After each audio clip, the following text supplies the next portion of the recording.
Hey everyone, my name's Tam, and today on HYPEBAE I'll be showing you 3 different ways to tie-dye.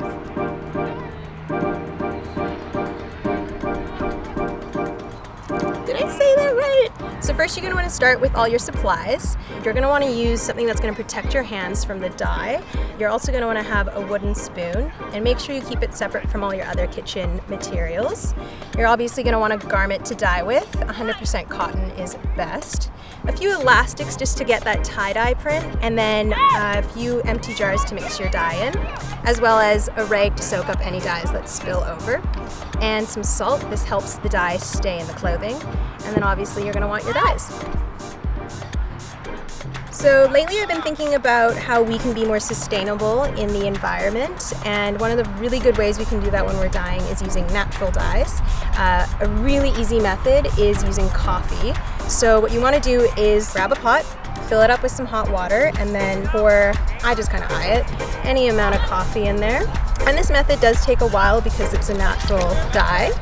It creates a beautiful brown color that looks great and is all natural, so you know when you're done with the coffee you're not going to be harming the environment with any of the dyes. So you're going to want to mix it in there and just make sure that it's thoroughly mixed, because otherwise you'll get spots on your clothing. So what you want to do first is lay your garment out flat on a smooth surface, and then we're going to take these elastics and create our tie-dye print. This first style is called the spiral. It's really fun. You pick a center, and I'm going to go right here, and you literally just twist the garment, and then you're going to want to take the elastics and put them on top. And you'll just want to put as many as you want. I'll probably put 4. And then it'll be ready to go into the coffee.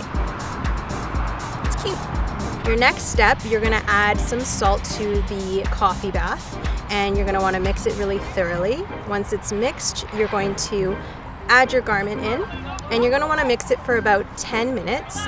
Once that's done, you can let it sit for about an hour. Natural dyes normally take a long time, so you're going to want to let it sit for as long as possible. So for our second method of dyeing today, we're going to do submerge-and-dyeing, where you put the garment in the color that you're going to change the garment to. So it starts with this Dylon dye I'm using, and it's a cold water dye, which is really easy to work with. So you're going to take your fix and you're going to put it in a jar of cold water and mix it really well, and then we'll add it to the pot later. Yes. So your second step after you've made the fix is to create the dye. You're going to want to use a cup of boiling water, and just be really careful when you add the dye because it can transfer onto your clothes.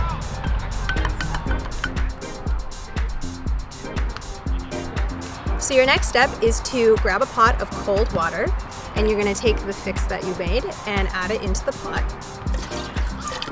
And then you're going to want to take a second just to mix it really well, just again to avoid any little particles. And once that's mixed well, you can take the dye and add it into the pot as well.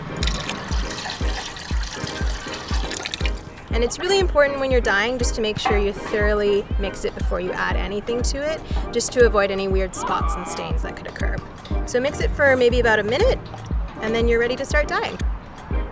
So your next step is to lay the garment flat on the table, and today we're going to do a stripes method where we're going to get some stripes across the garment, and you're going to fold it kind of like an accordion, and it doesn't have to be perfect. That's the nice thing about tie-dye, is it never has to be perfect, and you always get good results. And so just start taking your elastic and tying it as many as you want, and make sure to tie the elastics as tight as possible. You put elastics as close as you want, but because I want my lines to be really spaced out once I open the garment, I've only used, I think, 5 elastics altogether. You're going to take your garment and put it into the dye bath. The reason it's called the submerge method is because you want to sink the entire garment to the bottom of the bowl, and you're going to want to let it sit there for maybe about half an hour.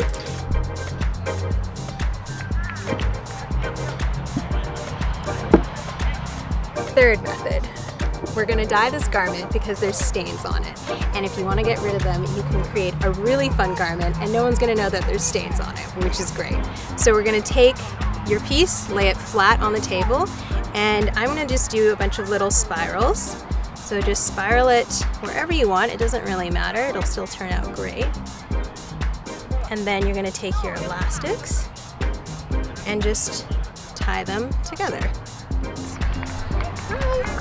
This one's called direct dyeing. So you're pouring the dye directly onto the garment. So you're gonna take your 2 dyes, and I've already made these, and just start pouring it wherever you feel it'll look good. And the pot below will catch all your extra dyes. And even if the dyes mix together, it still creates a really cool color. And then once the garment is fully covered in the dye, you're ready to let it set aside for maybe like an hour. Inadvertently, I realized I've made earth colors, and well, that's pretty cool because earth is cool, guys. So consider that when you're dyeing.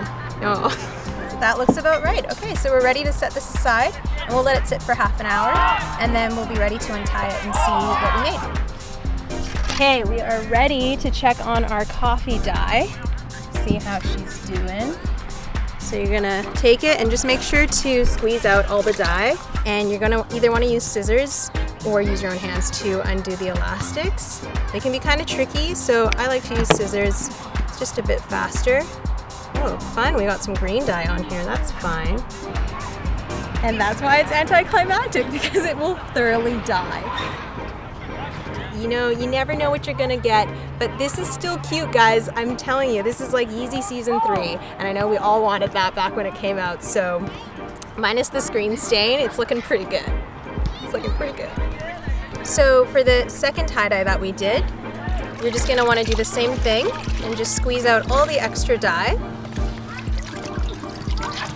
It's a bit of a process, but works out them old muscles. Okay. Ta-da! Oh my gosh. So cute. Look at those stripes. After you've taken the garment apart like this, you're gonna wanna wash it under cold water just to let the dye run out. And then you're ready to throw it into the laundry and the dryer, and then you're ready to wear it. Thank you, thank you. Okay, so for our third batch, we're ready to cut the elastics. And it's pretty straightforward. Just be careful not to cut the garment. Big reveal. That's nice. Yeah, I'm actually pretty proud of myself for this one. Yeah, guys, look at that. We tie-dyed up a storm today. So literally, because I can see it from Earth from up here, because I'm looking at my Earth tees. I'm gonna stop. Thanks for joining me today. I hope you really enjoyed the experience, and I hope that you end up going out there and tie-dyeing and just remembering to reuse old items, reuse your dye, and have fun while you're doing it. Thanks again.